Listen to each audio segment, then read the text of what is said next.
I am Jodi Walters, and I started my career at Imagine. I spent my first 19 and a half years at Imagine, and I started as a direct support professional at the 19th Street Group Home. I met my husband there. I had my first experience being part of a really incredible team there. And from then on, I kind of worked my way up the ranks and spent my last 7 years running residential services. Other connection to Imagine, my daughter went through early intervention services.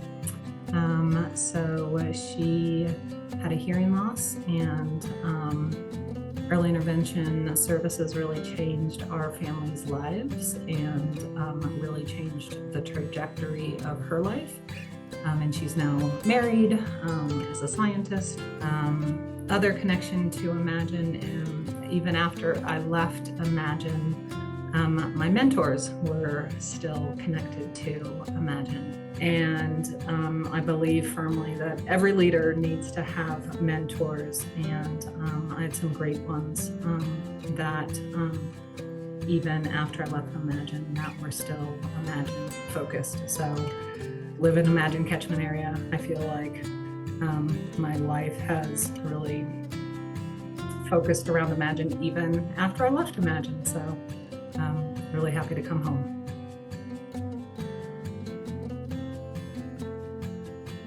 I really want Imagine to live up to our legacy of being innovative and adapting to changing policies, emerging needs, and larger conditions of our community.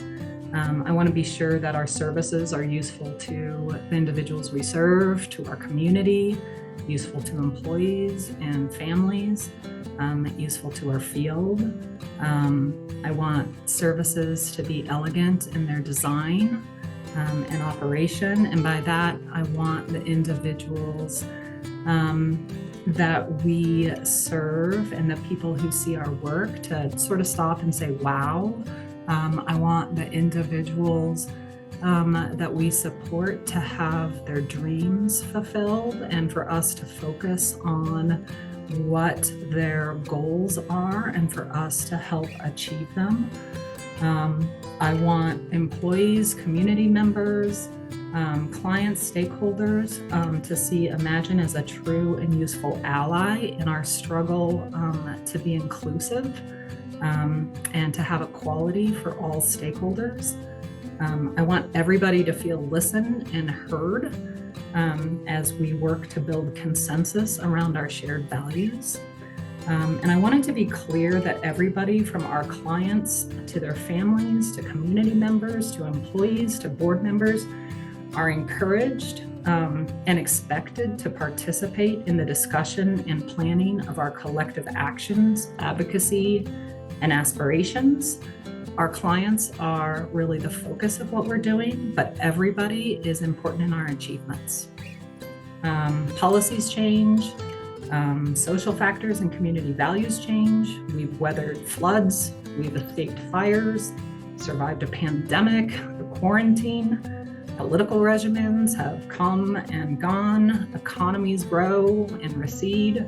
My hope is that Imagine will continue to adapt and innovate while fiercely holding on to core values, and that the fundamental values that have brought us this far will hold true and continue to deliver us into the future.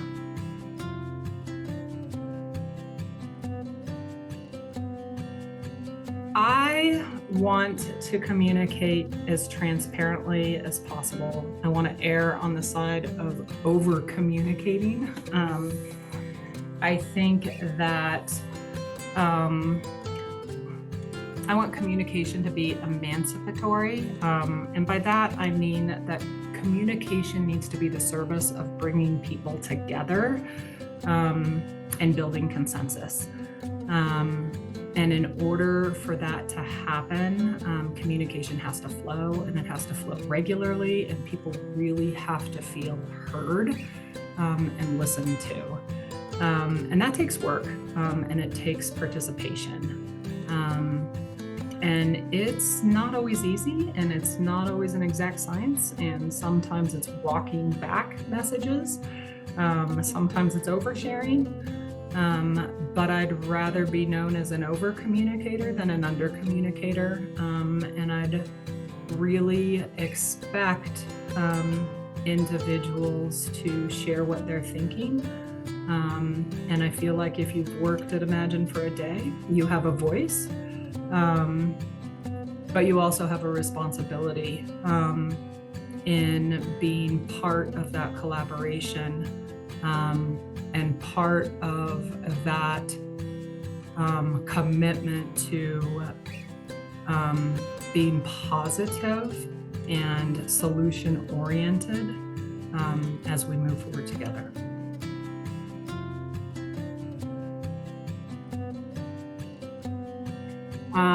Really within the first 30 days, I want to sit down and, well, maybe not sit, but I want to meet with all the teams. I really want to see the work that is getting done. I want to hear what people think of the challenges that they are having, what they're really proud of, what their personal goals are and their team goals of the services that are being ran. And I just want to listen a little bit to hear how all of the employees are feeling and what supports they feel like they need, and start there.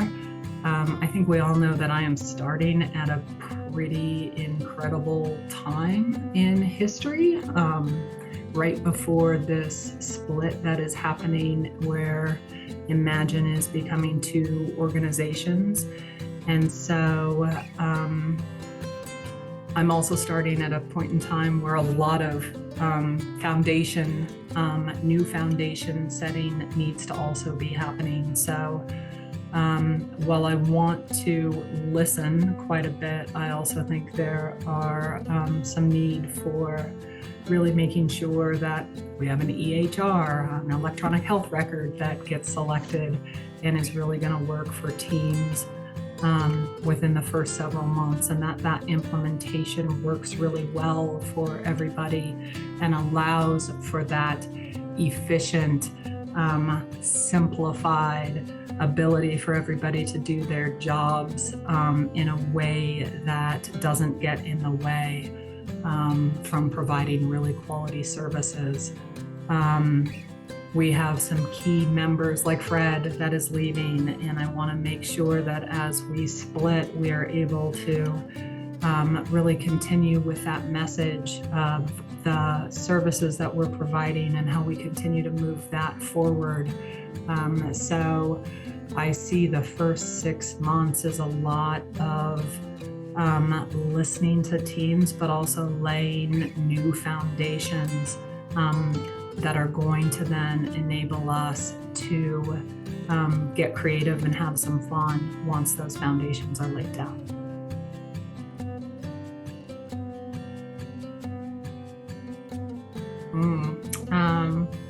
I really like to hike and bike. My dad moved up into our area. He lives about a mile from me now, and we either walk or bike ride most days of the week. So I really enjoy doing that. I love to spend time with my family. My daughter and I are currently making a cat quilt.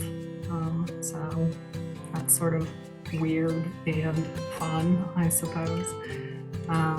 But family is really where it's all at for me, and that's what really fills my cup.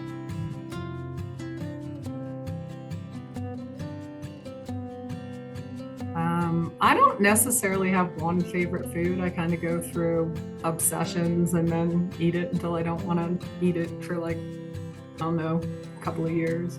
And I'm right now on a poke bowl / Thai food obsession. And no, I know those are not the same thing. Those are different, but those are my two current obsessions.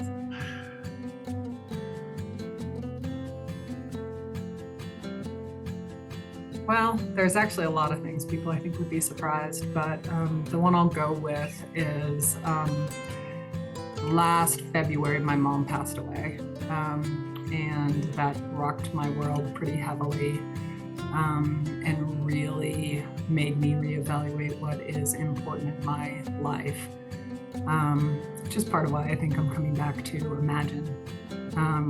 Life is pretty short, and what is important to me has become pretty crystallized and pretty clear.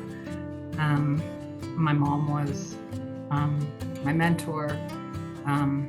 My mom and dad together made a business partnership. My dad was an artist, and my mom was the business kind of brains behind what made that successful.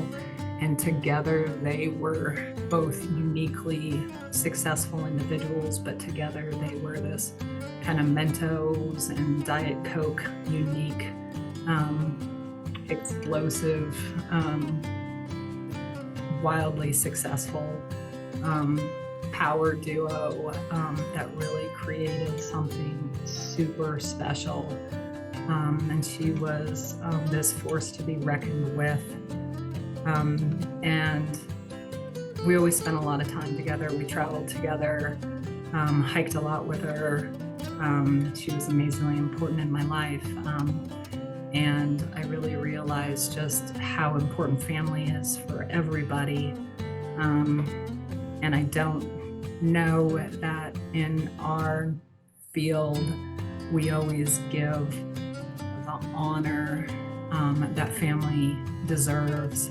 And personal lives and friendships, and really help people develop those relationships.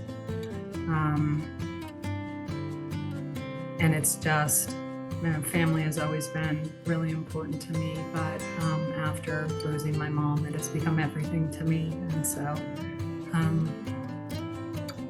work-life balance, family and services, it really is the core of who I've become, and it's part of why I'm here.